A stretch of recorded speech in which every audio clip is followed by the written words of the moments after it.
He was splashing black for Maelstrom Pulse, and I'm playing Master of the Wild Hunt instead. But just explain generally what the deck's supposed to do. What the deck's supposed to do, yeah, sorry. I haven't gone to the... Yeah, no problem. Got it. Okay, so the deck's like, it's like kind of a land destruction deck, but it also just has like really good threats. So it has like Master, Baneslayer, and Knight of the Reliquary, which is like the things that you just like if you untap with those in play. I mean, if they die like the next turn, then that's not good. But if those stay in play for a long time, for a reasonable amount of time, you're just not going to lose the game.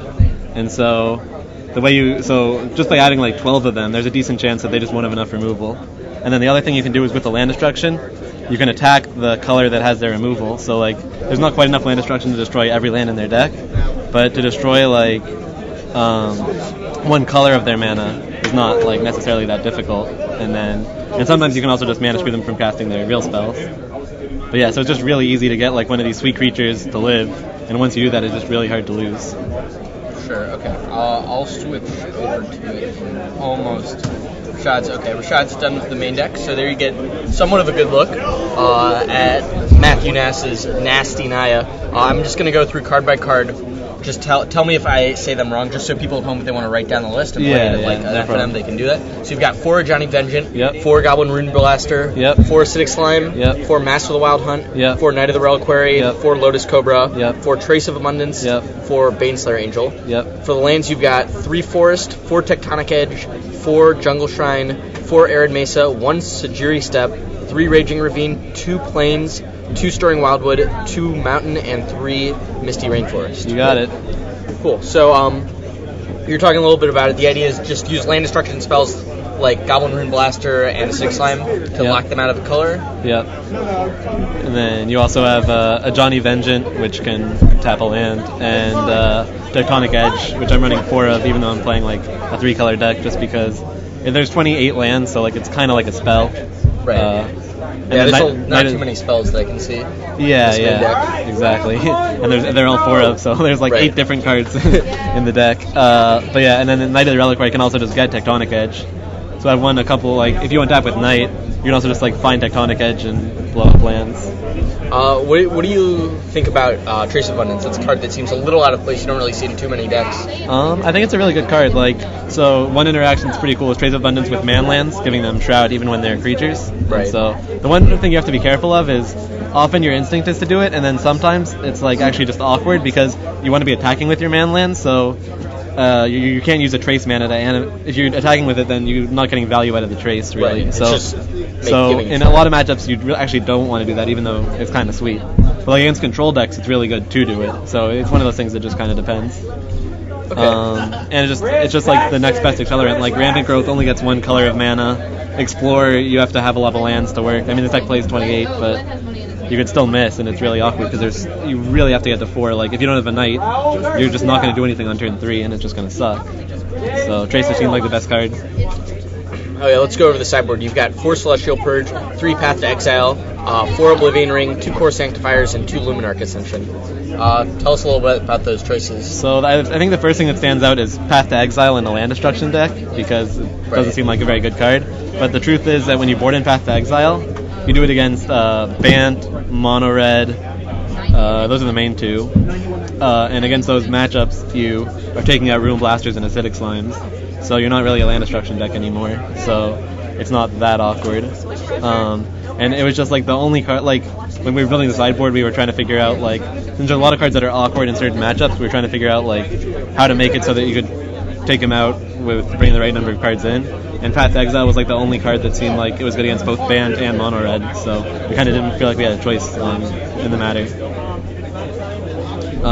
Celestial Purge is good against Mono Red and Jund, which is another thing that we felt like we needed a card that, just the way the numbers work, we needed a card that is good against Mono Red and Jund. Core Sanctifiers is good against the blue-white control decks because they have O-Rings. And it's also a land destruction spell if you get an Everflowing Chalice.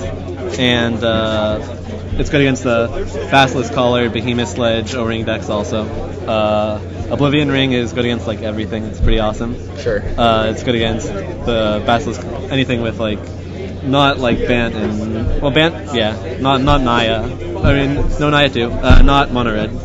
Basically everything. O-Ring's pretty sweet. I kind of want, like, Connolly was playing Pulse in the deck, and I almost kind of want O-Ring main deck. Okay, sure. Then what are you boarded in Luminarch Ascension against? The control deck. The control. It's like blue-white control. Blue-white control is the main one, yeah. I don't know if there's any other. There's like maybe some people are still playing Grixis. I don't know. Yeah, if they are, certainly Luminarch Ascension's pretty sweet. Yeah. So I guess everybody's gunning in the standard format for Jund. What do you think about your deck's matchup against Jund? Well, the thing I like about it is that, like, does it first have a good matchup against Jund, do you think? I think so. I mean, I don't think anything has a great matchup against Jund. Like, it's just really, really good. The reason that I like this deck against Jund is because if you attack a lot of their black sources come into play tapped, and a lot of them they're mainly non-basic. And so if you attack their black sources, they can't cast any of the removal that can kill, like, Knight, assuming it's bigger than 3/3, or Baneslayer. And if a Knight or Baneslayer lives, Jund can't win, basically. So that's your plan. It doesn't always work, though. Sometimes you just draw a lot of Knights and Baneslayers, and they only have so many Terminates and Pulses. But it doesn't always work. Sometimes they have a Verdant Catacombs, which is a really annoying card because it's an untapped source and gets a swamp. So, like, Verdant Catacombs is also sometimes they have turn 2 Putrid Leech and you kind of fall behind, and then you try to, like, LD them, but you're, like, pretty far behind after that. Acidic Slime is really good against Putrid Leech because it has Death Touch while you're still doing the destroying their land thing. So then, what do you think your best matchup is?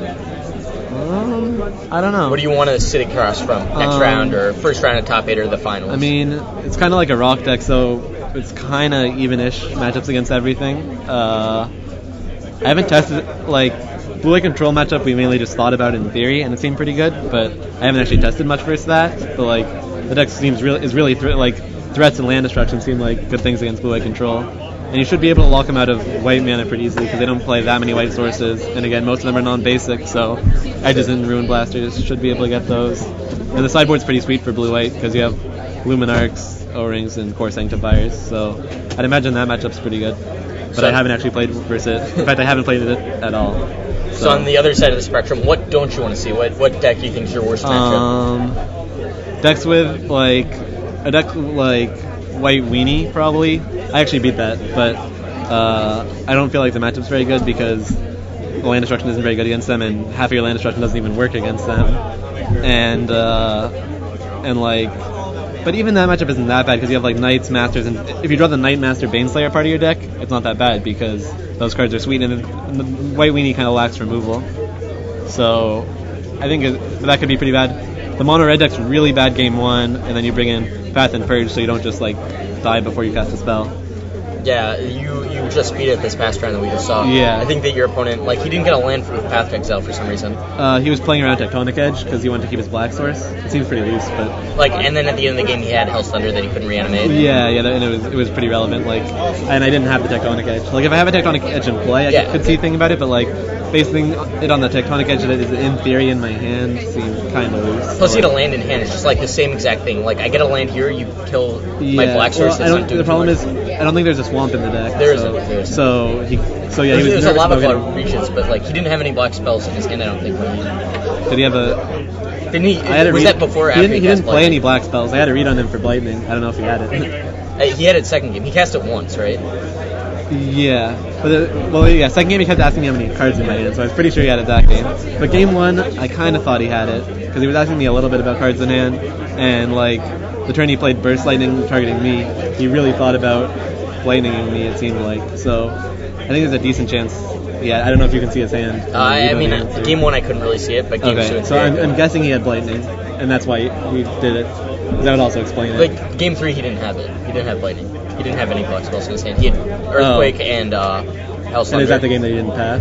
Yeah. Yeah. He had, like, Hell's Thunder in his hand that he could have, like, reanimated. I don't get it. Then. And then also had one extra card for Earthquake. Yeah. One extra land for Earthquake. That seems really weird. I don't know then. Yeah. So, I mean, but in game 1 I won that match, but he didn't have a turn 1 Goblin Guide. He had a kind of slow draw, and I had a pretty good draw.